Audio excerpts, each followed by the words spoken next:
Selamat siang adik-adik. Selamat. Selamat siang juga. Senang ketemu lagi di mata kuliah budidaya pakan alami. Siang hari ini kita akan membahas di beberapa jenis fitoplankton dan zooplankton yang kebetulan kita sudah bahas minggu lalu. Dan ada beberapa hal yang kemarin sudah kita bahas, misalnya apa contoh-contoh fitoplankton yang sudah atau akan banyak digunakan di dalam aquaculture. Bisa beri contoh saya?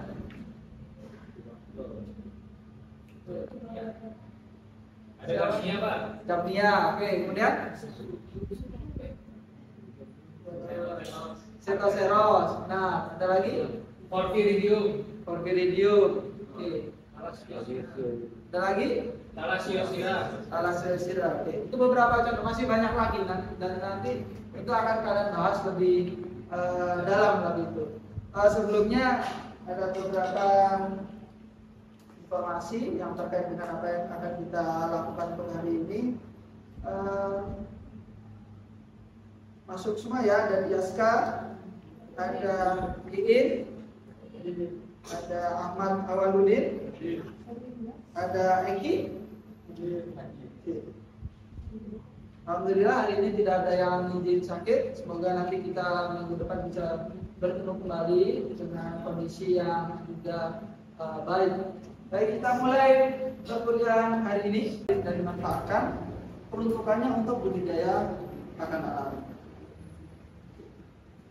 Dimulai dari tahun 1910, jadi sudah lama sekali.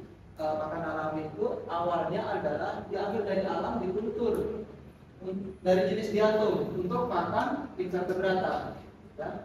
Kemudian di tahun 1939 Bruce dan kawan-kawan melakukan pertama kali isolasi dari air laut itu, diambil fitoplankton kemudian digunakan sebagai pakan oyster. Tahu oyster itu apa? Kerang, ya, jenis kerang. Mungkin kerang yang lebih besar itu yang biasa dimakan dalam kondisi mentah ataupun masak gitu.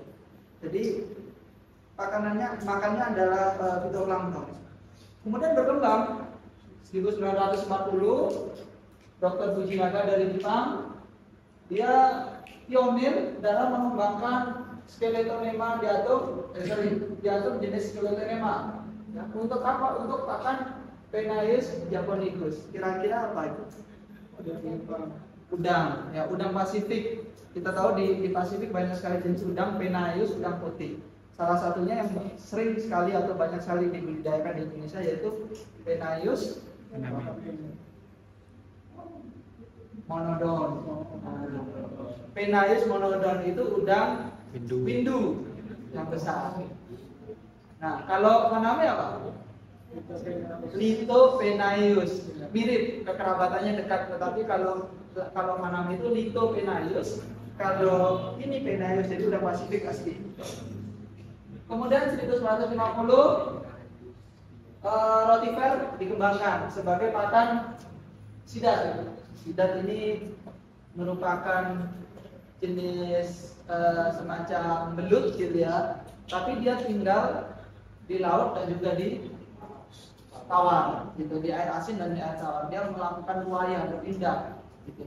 Jadi bertelur, memijak di laut, di kedalaman laut, kemudian menghasilkan glasil berenang ke arah muara, kemudian mencari makan di daerah muara bakau, lalu dia berenang ke darat, ke ke arah hulu gitu ya, di sungai-sungai tertentu, lalu besar di sungai dan nanti ketika dewasa memijak dia kembali ke laut. Jadi itu di Indonesia ada beberapa tempat yang sangat strategis, misalnya ada di Pelabuhan Ratu, ya, sama di di Goa, di mana tuh? Sulawesi Tengah, ya, di mana di situ banyak sekali sungai-sungai yang masih terjaga kondisinya. Nah, itu yang menjadi prasyarat kalau ada gangguan ekologis di sungai, maka buaya dari sidat ini juga akan terganggu. Kemudian ada rotifer untuk red sea bream, jadi tahun 1965 untuk kakap merah. Lalu 1970-an ini mulai dikembangkan yang namanya Artemia dan di University di Belgia. kebetulan kemarin saya juga berkesempatan berkunjung ke perikanan di University dan memang itu lisensinya ada di situ, sehingga saat ini yang produk unggulan Artemia itu banyak digunakan di berbagai macam komoditi. Dia pegang lisensinya dan sangat digunakan dengan advance sekali. Baik, kita tahu organisme akuatik memiliki siklus ya, atau stadium di dalam hidupnya, mulai dari telur menjadi dewasa menghasilkan telur kembali. Ya. Secara umum, ini adalah siklus kalau pada ikan, ya, di mana dia ada telur kemudian menetas menjadi larva, ukurannya masih sangat kecil. Larva menjadi fry itu benih, ya. Dari fry kemudian menjadi juvenil. Juvenil ini ya seperti kalau kita anak-anak gitu ya, remaja gitu. Kemudian small, dari small menjadi dewasa. Nah, dari dewasa ini dia secara fungsional reproduksi sudah mulai aktif. Kemudian dari dewasa dia bisa spawning. Spawning kalau bahasa Indonesianya memijah, menghasilkan mengeluarkan telur, sel gamet untuk betina. Kemudian kalau sperma untuk yang jantan. Nah, ini siklus secara umum yang dilalui ikan, baik ikan air laut maupun ikan air laut. Nah, ada beberapa hal menarik di sini, di mana yang silang yaitu spawning dan egg itu adalah fase yang tidak membutuhkan pakan alami, ya, tidak membutuhkan pakan alami. Nah, kemudian ada istilah yang sering kita gunakan, yaitu ada istilah larva, ada istilah benih. Sama-sama ikan yang fase awal kehidupan, ukurannya sama-sama masih kecil. Tapi apa bedanya? Apa batasan kita mengatakan itu larva? Apa batasan kita mengatakan ikan itu benih? Ada yang tahu? Kalau larva masih ukuran kecil, tapi kalau misalkan benih itu ukuran kecil lebih gede. Oke, larva kecil, kalau benih udah lebih besar. Oke, itu dari ukuran. Ada yang lain?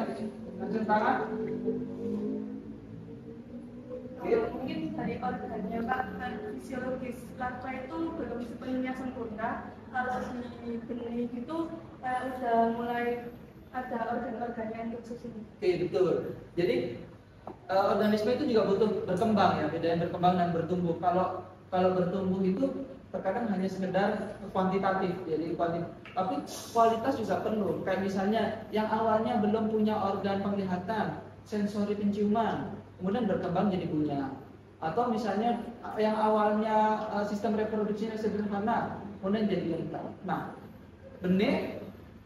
larva berkembang menjadi benih. Nah, sistem reproduksi, fisiologi dan lainnya itu juga akan berkembang. Sehingga secara umum benih itu memiliki organ fisiologis yang lebih sempurna dibandingkan larva.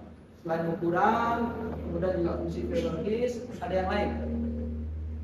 Kalau dari bentuk gimana? Kalau benih itu lebih mirip sama induknya, bisa dilihat. Oke, kalau larva berarti belum bisa. Betul. Jadi gampangannya, batasannya adalah larva itu kita belum bisa bedakan. Karena larva ikan, larva udang, atau udang saja, udang antara udang faname, udang induk, kita nggak bisa bedakan. Semuanya sama, mirip. Larva itu mirip-mirip. Seperti layaknya kalau di serangga ada larva bentuk ulat, kita kan belum bisa bedakan. Itu nanti menjadi kupu-kupu semacam apa, atau menjadi ngengat, atau menjadi kumbang, kita belum tahu. Semuanya berupa larva. Tapi kalau sudah benih, secara definitif sudah seperti bentuk induknya. Oke, di depan saudara ini merupakan bentuk kegiatan-kegiatan yang mungkin dilakukan dalam ranah pembesaran ataupun pembenihan dari organisme akuatik. Ya. Ada beberapa tolak ukur keberhasilannya. Sebagai contoh, misalnya pemeliharaan induk. Ya berarti memelihara induk. Tujuannya apa? Atau outputnya apa? Outputnya adalah agar induk matang bonar. Ya. Jadi harapannya induk yang kita pelihara itu bisa menghasilkan telur atau sperma untuk yang jantan. Kalau nggak bisa menghasilkan itu, ya berarti tidak sukses kegiatan pemeliharaan induk kita. Karena tujuannya kita ingin menghasilkan anakan. Nah, kalau ukur keberhasilannya apa? Yaitu yang pertama ada jumlah induk matang. Jadi misalnya ada 10 pasang induk gitu ya, 10 jantan, 10 betina. Ketika dalam fase tertentu berapa yang matang? Semakin banyak tentu semakin bagus gitu ya. Terus tingkat kematangan gonad TKG.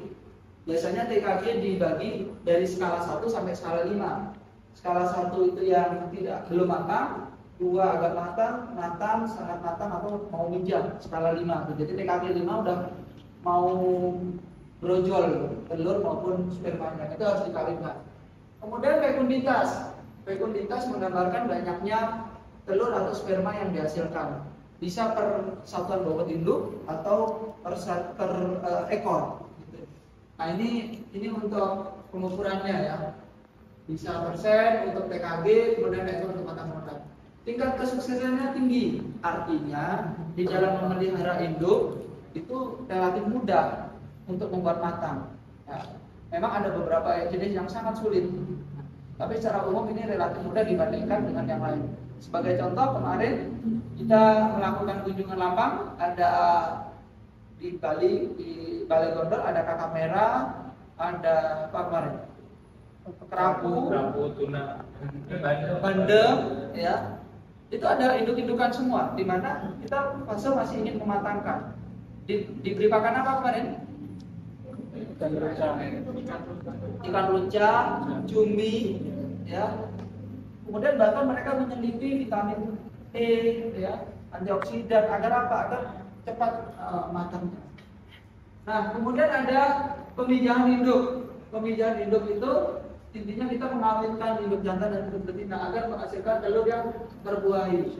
Ada beberapa indikator kesuksesan yang diamati. Yang pertama adalah frekuensi pemijahan. Frekuensi pemijahan menggambarkan seberapa sering induk itu memijah dalam kurun waktu tertentu.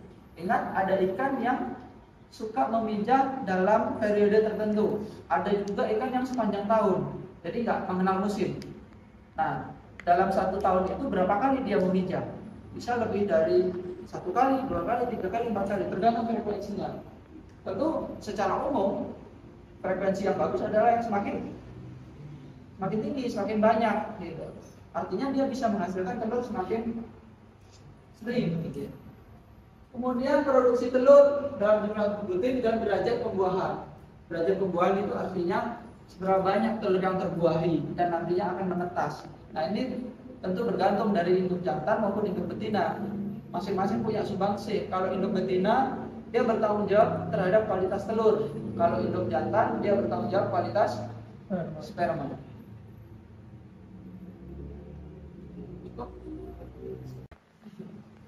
Oke, kita lanjut ke bahasan berikutnya, yaitu tentang jenis-jenis pakan alami.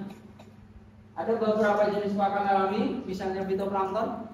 Ini ada 7 daftar yang paling sering dibudidayakan, ya, baik di balai ataupun di perusahaan swasta di industri itu umum membudidayakan ini. Yang pertama ada spirulina. Dia golongan dari Cyanophyceae. Kemudian ada Skeletonema, ada Cetoceros, Tetracervis, Anochloropsis, Chlorella dan Dunaliella. Nah, ini yang umum. Apakah ada yang lain? Tentu bisa lebih dari ini. Tetapi yang sering atau banyak dibudidayakan di Indonesia seringkali ini karena relatif mudah, relatif ekonomis. Bagaimana dengan yang zooplankton? Yang zooplankton relatif lebih sedikit, dan ini campur, tidak hanya zooplankton, ada juga larva dari serangga juga masuk di sini. Yang pertama ada Branchionus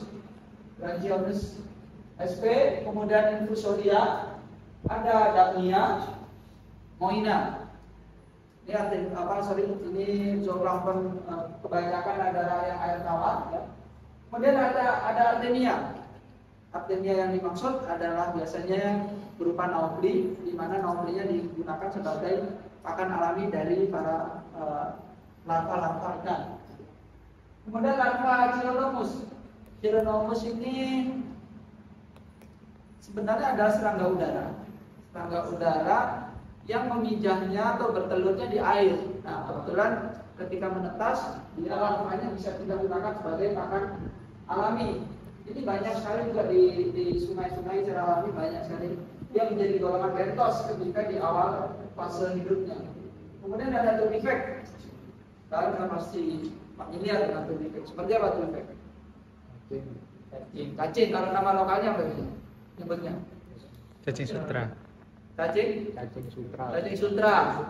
Ya, yang warna merah kecil itu banyak. Biasanya di tempat-tempat yang bahan organiknya tinggi, kemudian oksigennya juga tinggi. Nah, jenis fitoplankton dan zooplankton ini nanti akan kami bagikan. Kalian akan secara acak dibagi kelompok. Kemudian kalian akan membahas lebih detail satu persatu dari jenis-jenis tersebut sesuai dengan jenis pada kelompok tersebut, gitu ya. Nanti akan saya bagi kurang lebih setiap kelompok 2 mahasiswa. Maka kami beri waktu untuk berdiskusi, kemudian juga memanfaatkan referensi-referensi yang sudah saya berikan, gitu ya. Kemudian bisa juga bertanya jawab dengan saya selaku dosen pengampu untuk bisa mengarahkan kalian terkait dengan pengembangan materinya. Kemudian nanti kalian akan diberi kesempatan berpresentasi, menghasilkan slide presentasi. Kami beri waktu kurang lebih 10 menit setiap kelompok, kemudian bisa tanya jawab antar kelompok. Nah, apa saja yang harus kalian kembangkan di dalam diskusi tersebut? Saya beri rambu-rambu. Ini rambu-rambunya, ya. Tapi tentu tidak terbatas ini. Kalian bisa mengembangkan lebih banyak lagi. Apa saja? Yang pertama, kalian bisa membahas klasifikasinya. Tentu kita perlu tahu secara biologi klasifikasinya seperti apa. Yang mana masuk di atom, mana masuk fitoplankton, zooplankton, yang makro, yang mikro. Tolong kalian jelaskan di dalam klasifikasi. Kalian bisa menggunakan sumber-sumber yang paling tentang ini. Kemudian ada morfologi. Ini membahas tentang bentuk, ukuran dari pakan alami tersebut. Bisa bulat, rantai, berkoloni, segala macam.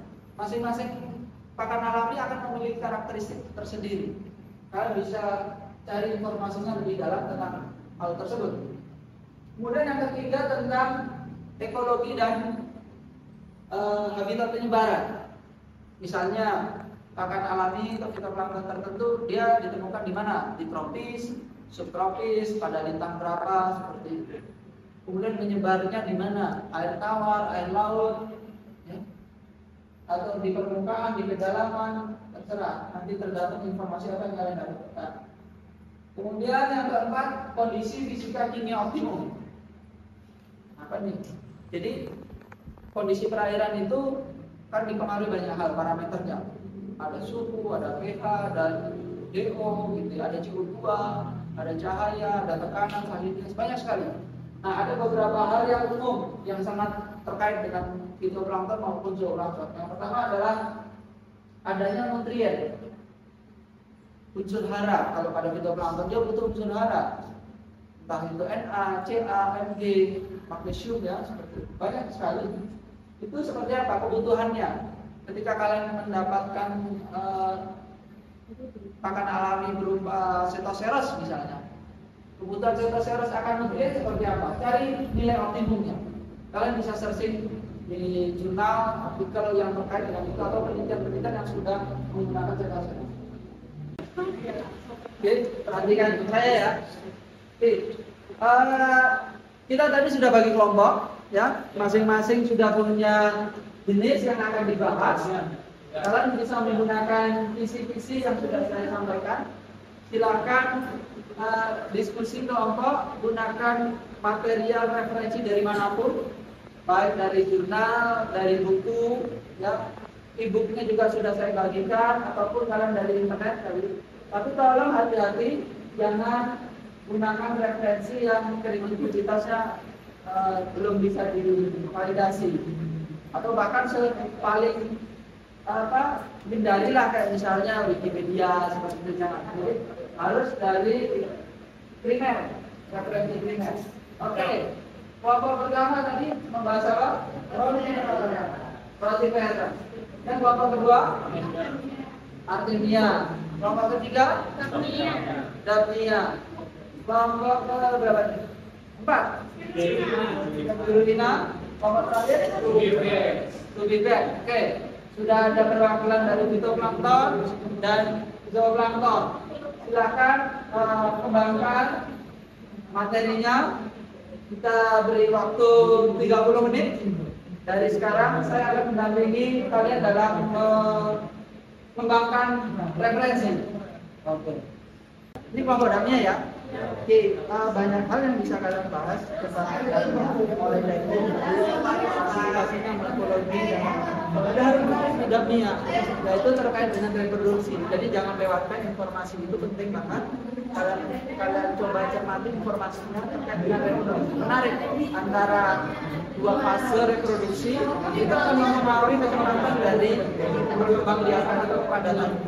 Kemudian juga Daphnia dimanfaatkan untuk ikan apa saja. Jadi itu harus kalian gali di dalam. Siap? Oke, silakan dilanjut diskusinya.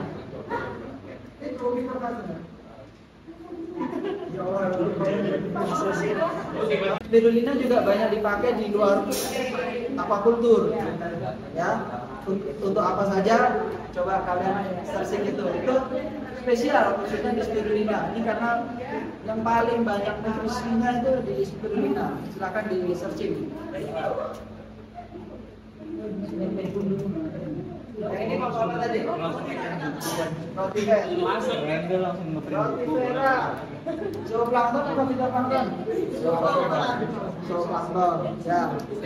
Ini ada beberapa karakteristik nih di Rotifera, ya. Khususnya dia kulturnya bagaimana, makanannya apa, diberikannya pada apa. Nah, coba kalian gali lebih dalam, referensinya ada di salah satu jurnal yang saya bagikan itu sangat lengkap untuk itu. Silakan dirancang menggunakan kisi-kisi yang sudah ada di situ. Oke. Baik, semuanya kerja kelompoknya udah selesai? Sudah siap presentasi? Siap. Nah, jadi nanti akan kita beri waktu kurang lebih masing-masing kelompok 10 menit, ya. Tolong kelompok yang lain menyimak dan juga kita saling berdiskusi, berkomentar. Ya, akan memberi sebaik-baiknya informasi sekali-kalinya. Karena ini akan menjadi dasar kita untuk ke depan membahas tentang masing-masing dari pakan alami. Makin lengkap, makin komprehensif, data yang kalian menggunakan juga semakin kredibel, maka akan semakin baik. Ya. Tentu nanti akan saya memberikan penguatan di akhir presentasi kalian. Jangan lupa, jangan ragu-ragu untuk bertanya jika kurang jelas atau tidak tahu terkait dengan penjelasan dari kelompok yang lain. Siap? Siap. Oke. Kelompok yang pertama yang akan menjelaskan, saya pilih Rotifera.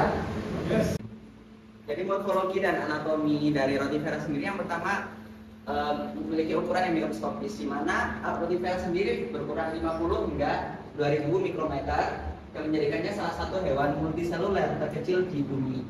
Kemudian yang kedua ada fitur khas.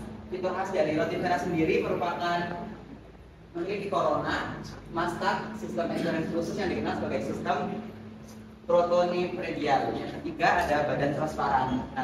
Terima kasih. Tadi kita sudah mendapatkan penjelasan yang cukup lengkap dari kelompok Rotifera. Kita beri aplaus.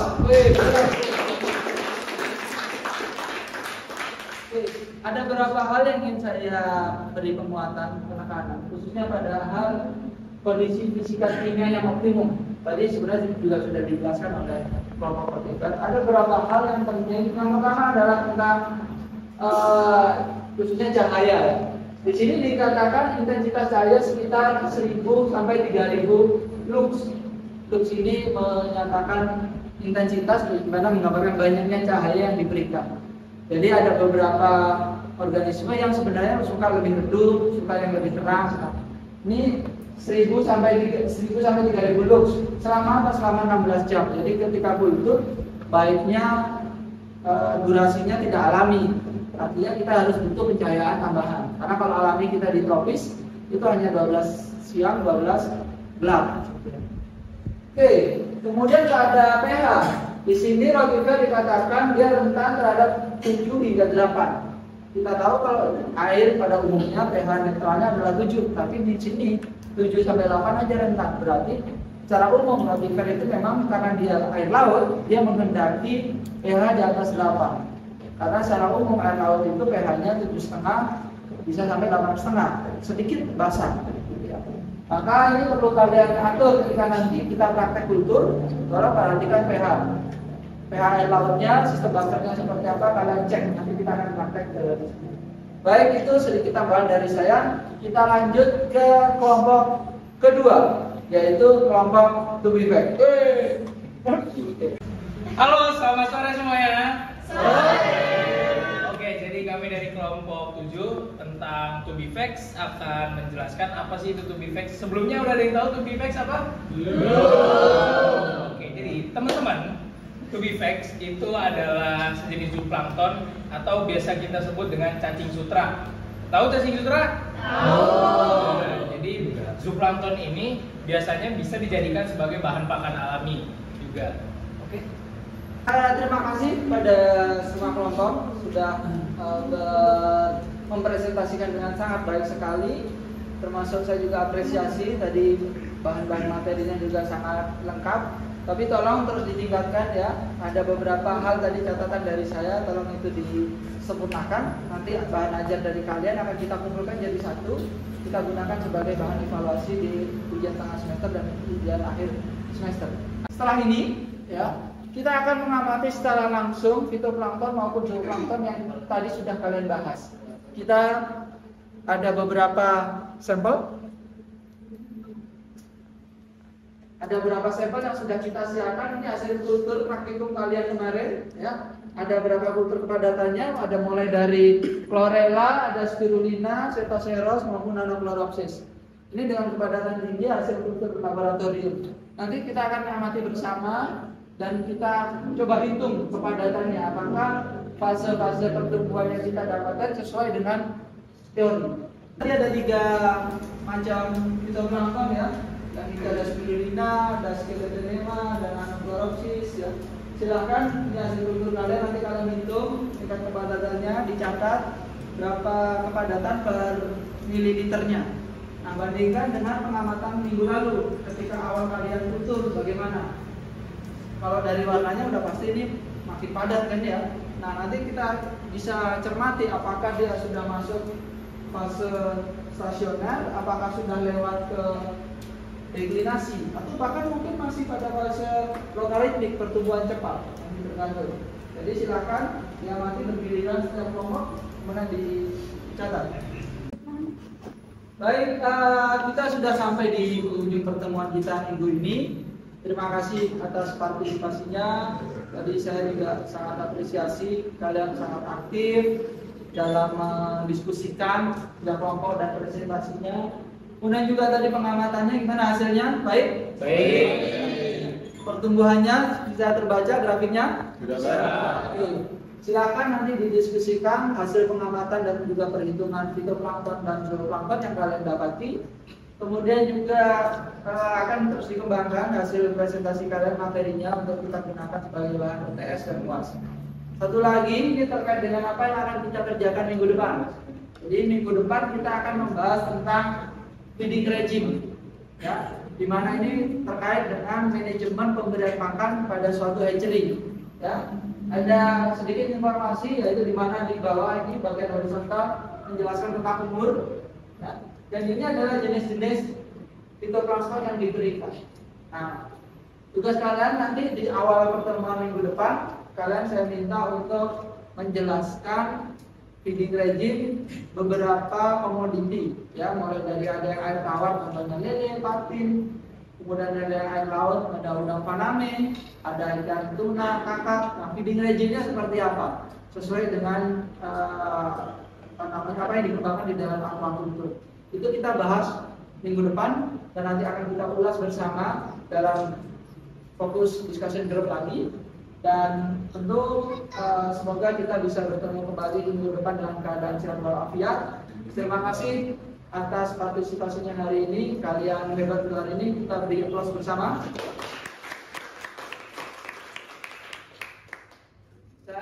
mohon maaf kurang lebihnya dari saya. Semoga apa yang kita upayakan hari ini menjadi amal jariah yang dicatat sebagai ilmu yang bermanfaat ke depan. Semoga apa yang kita belajar di hari ini akan bermanfaat dan akan menjadi salah satu tonggak untuk kalian bisa menjadi karir lebih jauh di apapun. Sukses selalu untuk kalian. Saya tutup pertemuan kita hari ini dengan bacaan hamdalah. Alhamdulillah. Assalamualaikum warahmatullahi wabarakatuh.